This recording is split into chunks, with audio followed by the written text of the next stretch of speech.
was good, man. All right, joining us first tonight is head coach Chris Lemonis. We will now begin with an opening statement from the head coach and then go to questions. Please use the raised hand function to indicate you would like to ask a question. When you are called on for your first question, please state your name and affiliation first. Coach, if you would, please go ahead with a brief opening statement, then we'll open it up to questions. A great college baseball game against a great team. We've gone 4 times against Texas this year, and each game has been a brawl. You got to tip your cap to those guys. I know they're disappointed, but it's just, man, we've played some unbelievable games with those guys. Really happy for our kids. I thought we got a great start from Will Bednar. Landon Sims did Landon Sims things, and then my JUCO Bandits put it together there in the 9th. Braylon Skinner steals that huge base, and then, man, so happy for Tanner Leggett. Tanner Leggett's been a role guy for us all year, been in and out of the lineup.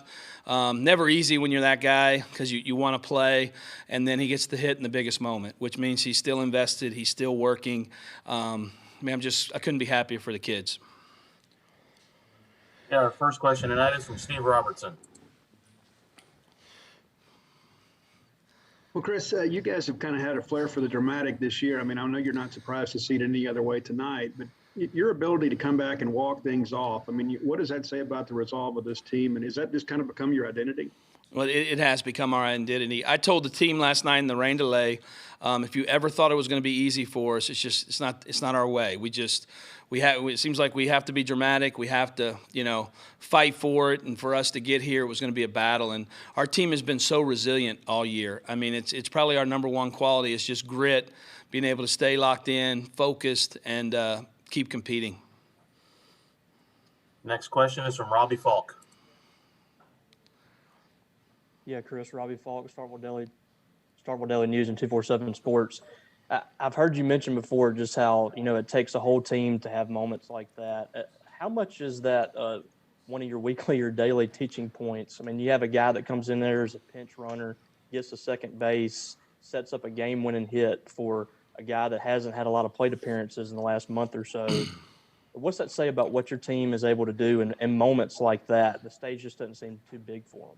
Well, it's been really hard to manage everything because we have really good players that aren't playing. And, keeping those guys invested. And, even all week as we've been taking batting practice, Goat's been saying, and I've been seeing it, like, Tanner's swing is good. Tanner's swing is good. And, yes, it is because he showed it tonight. But, it's the culture. It's the chemistry. It's the being bought in. It's all our guys being locked in together. And so that's how you're able to do some things. We did it the other night against Virginia. We've done it all year long. And I just told them in the dugout, it's going to take all of us in step together to keep winning here.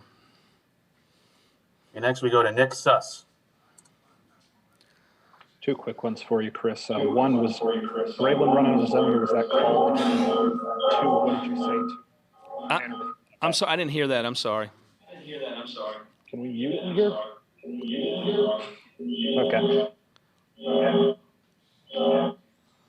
Braylon, did he run on his own, or was that called steal? Oh, I heard you now. Yeah. No, we when we put him in, I told him he just needed a good count to run on. So he was green, and I just, we tried to make sure we got into a breaking ball count. Unfortunately, I think he ran on a 1-1-4, and it was a fastball up and away. So probably we didn't run on the best pitch or the best move, and he just outran the baseball.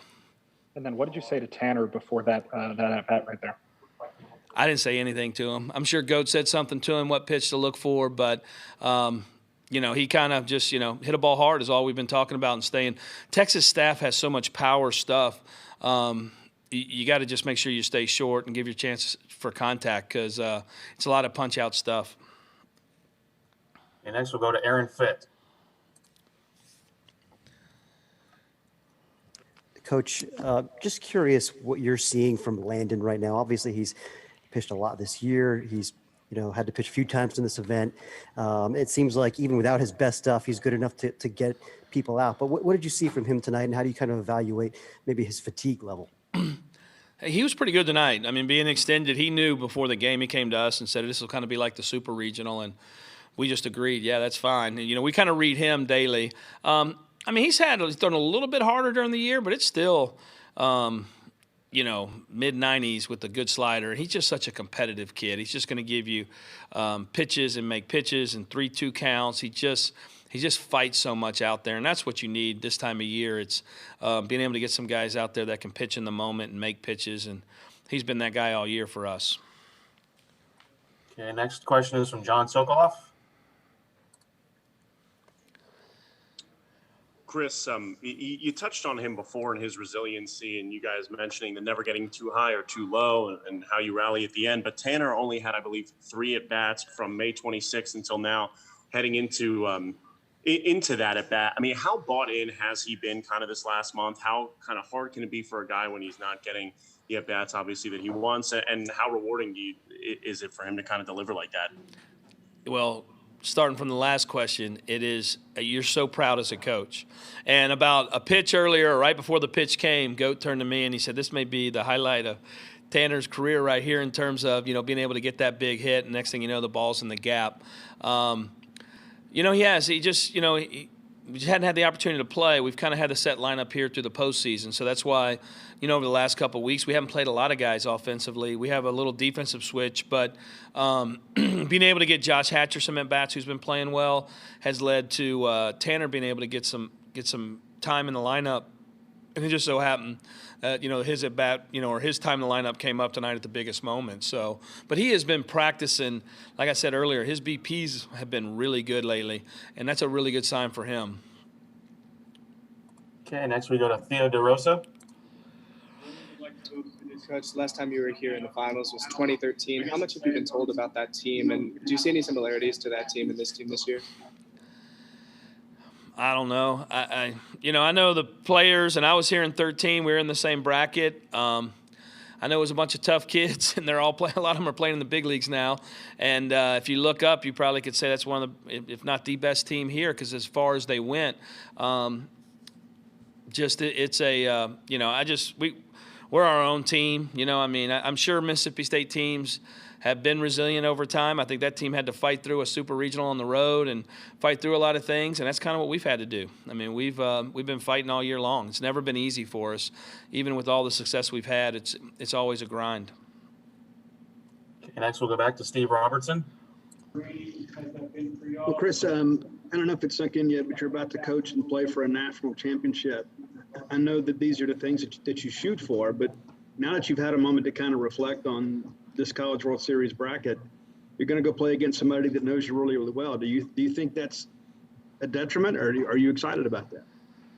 Yeah, we're excited. We're excited to just be playing, and we played well against Vanderbilt early in the year at their place.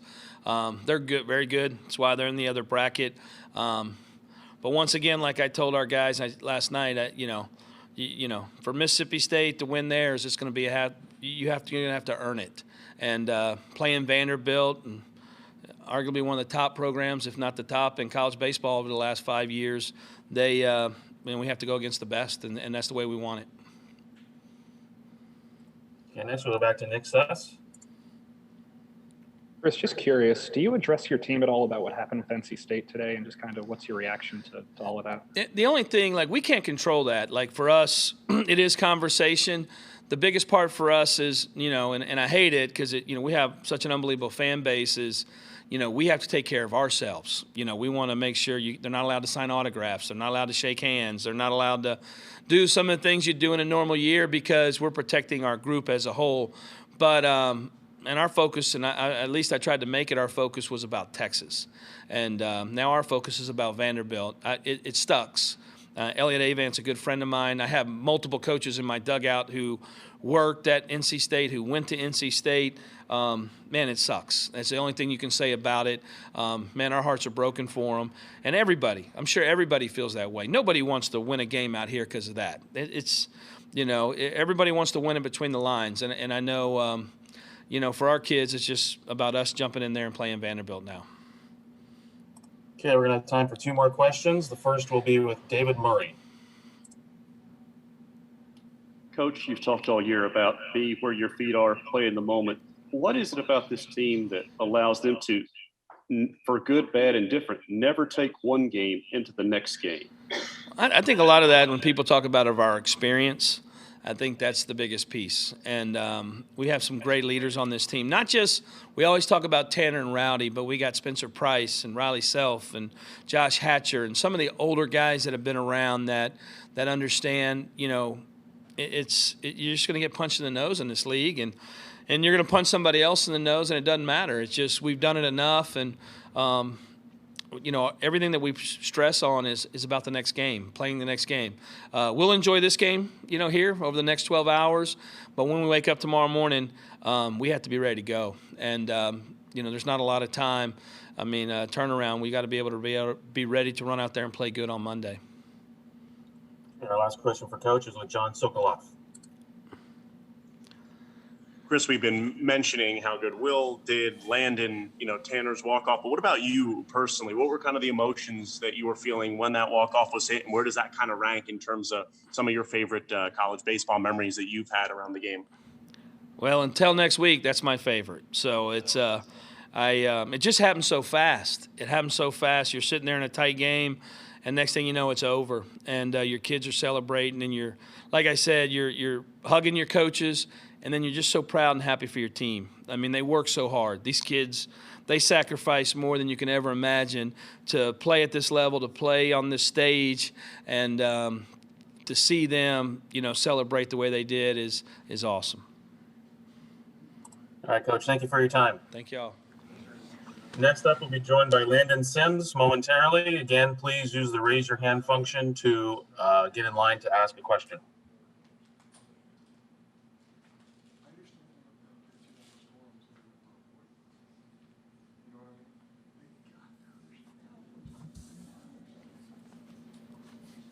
Okay, we're going to go straight to questions for Landon. The first one is from Steve Robertson. And you guys have obviously been a great late inning team, and you're a big part of that. But when you look at the offensive side of this, I mean, how much confidence do you have that your guys can always come from behind and win a ball game for you? I have all the confidence in the world that they're going to score runs when it's needed.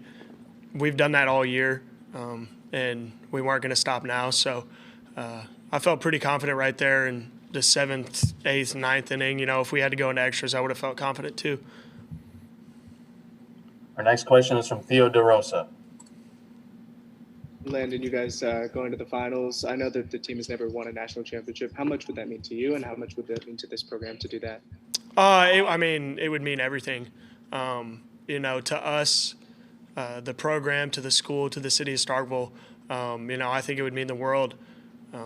And I think we have a really good shot to do it right here.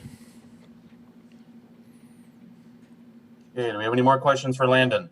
Again, please use the raise your hand function if you'd like to. We'll go back to Steve Robertson. A lot of discussion last night about maybe bringing you in, and then, you know, that they bring in tonight. Number one, how did you feel yesterday? And number two, how do you feel right now after this one? I was ready to go if the situation presented itself yesterday. You know, in a tie game, I don't think Coach Lem wanted to pull the trigger. And I think everybody in the program is perfectly fine with every decision he makes. So I felt good yesterday, and I feel really good right now, you know, from a mental and a physical standpoint. So, yeah. Okay, we'll go to Nick Suss. Landon, in your head there, were you preparing to throw the 10th, or did you kind of expect the guys to walk it off there? You know, I had to prepare a little bit for how many ever innings I was going to have to go right there. But I had a pretty good feeling we were going to score a run right there. And when Kellum got on base and then Braylon stole that base, I knew we were gonna walk off right there. Our next question is from David Murray. You speak about that, Landon. What was your reaction when you saw Tanner make contact? Did you follow the ball into the field, or did you know it was in? Right when it went off the bat, I think everybody in the dugout knew that it was game right there. You know, he put a really good swing on it, probably the best swing of his life. I think he would say that. But you know, right off the bat, I think everybody in the dugout knew. Okay, Landon, thank you for your time. Thanks, guys. Next up, we'll be joined by Tanner Leggett. Again, please use the raise your hand function to get in line to ask a question. Our first question for Tanner is going to be from Steve Robertson. Well, Tanner, you grew up a Mississippi State guy, and you've always wanted to be in this uniform. You just made the hit that's going to send Mississippi State to the College World Series final. So take us through the at-bat and just tell us how you're feeling right now. Man, it's incredible. I had a couple guys come up to me in the dugout and tell me that I was going to get a chance to win it. I had a chance for a big hit a couple nights ago, but grounded out to third. Kept my head up, said my little prayer, and I knew when Bray got the bag stolen that it was meant to be. If I got a pitch to hit, I was going to be short to it, and I did. Thank the Lord. Next, we'll go to David Murray. Tanner, take us through the at-bat. So I got a heater away on my first pitch. It was a great pitch, great guy. Their pitching staff's tough. But he hung one up, and I put a good swing on it. Wasn't a bad pitch, though. It was a good pitch. I was just locked in. I was where my feet were, and it paid off for us. Next, we'll move to Robbie Falk. Yeah, Tanner, Robbie Falk from Starkville Daily News and 247 Sports. I was talking to Chris a little bit about this, but he counts on you guys to be prepared for moments like this when your time comes. And, you got a pinch runner on first base that's still second to get in position for you. Just how ready are you for moments like this? I mean, this isn't a normal, substitution. You have a chance to win and go to the College World Series final. How prepared do you feel like you are and your team is for moments like this to step into it? Man, what an opportunity. Some people get nervous in those situations. I was praying for that situation. Thank God that I was there. Thank Coach for putting me in the game. I knew if I got a pitch, though, I was going to be short to it. And just play my part, every pitch, every out, all 9 innings. Our next question is from Aaron Fitt. Aaron Fitt, D1 Baseball.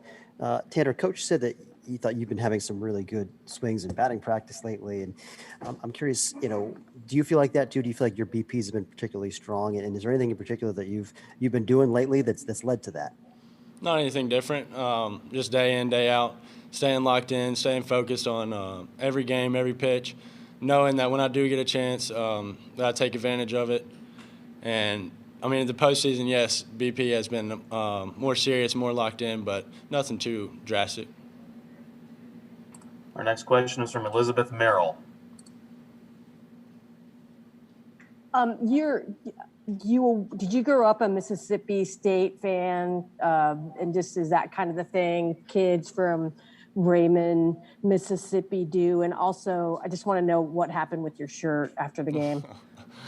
Yes, I did. I grew up in a small town in Mississippi, so I was always around Mississippi State, watching games, watching all sporting events. When I got offered here, I knew that this is where I wanted to go and be a part of the baseball squad. My shirt, Landon Sims stole it, and I never saw it again. Our next question is from Nick Suss. Going off of that, man, what goes through your head when you see the swarm of teammates running at you in the infield? Everything. You black out. It's a great feeling knowing that we've worked so hard to get here. What a moment. What a moment. When was your last walk-off? Shoot, high school baseball. Okay, we're going to have time for 2 more questions. The first one from John Sokoloff. Tanner, how rewarding is it for you? You've only had 3 appearances since the 26th, but what was it like kind of keeping your head up high and just kind of waiting for your moment, and how rewarding was it to finally get a couple of big shots and obviously have the biggest hit that the team's had this year? What was that whole process like, and how rewarding is it? Just stay in tune, knowing my part, knowing my role, day in, day out of practice, games, making as most of every opportunity I can get. Not trying to do too much, putting good swings on the balls, just playing my part. Yeah, our final question for Tanner is going to be from Steve Robertson. So a lot of Maroon here this weekend. There'll be a bunch more come next week. But last night when you guys came out of the dugout after the rain delay, there were still a couple thousand Mississippi State fans here, and they got really excited. And it seemed like some things were special kind of going on behind that dugout. What did that mean to you guys? All those people stayed through a 3-hour rain delay. And how much do you think maybe that mattered today, having your fans here? Oh, so much. That's what makes Mississippi State baseball is a fan base like absolutely no other. When you have that many people rooting for you, yelling your name, just here in Omaha, I mean, it's like a home field advantage almost. It's incredible. Love every single one of them. For moments like that, that's what you pray for. All right, Tanner, thank you for your time. Thank you, guys. Thanks, everyone, for participating tonight. You can find a recording of this press conference in the NCAA Digital Media Hub at www.ncaa.veritone.com, and transcripts will be available at ncaa.com/transcripts. Thank you for joining us tonight.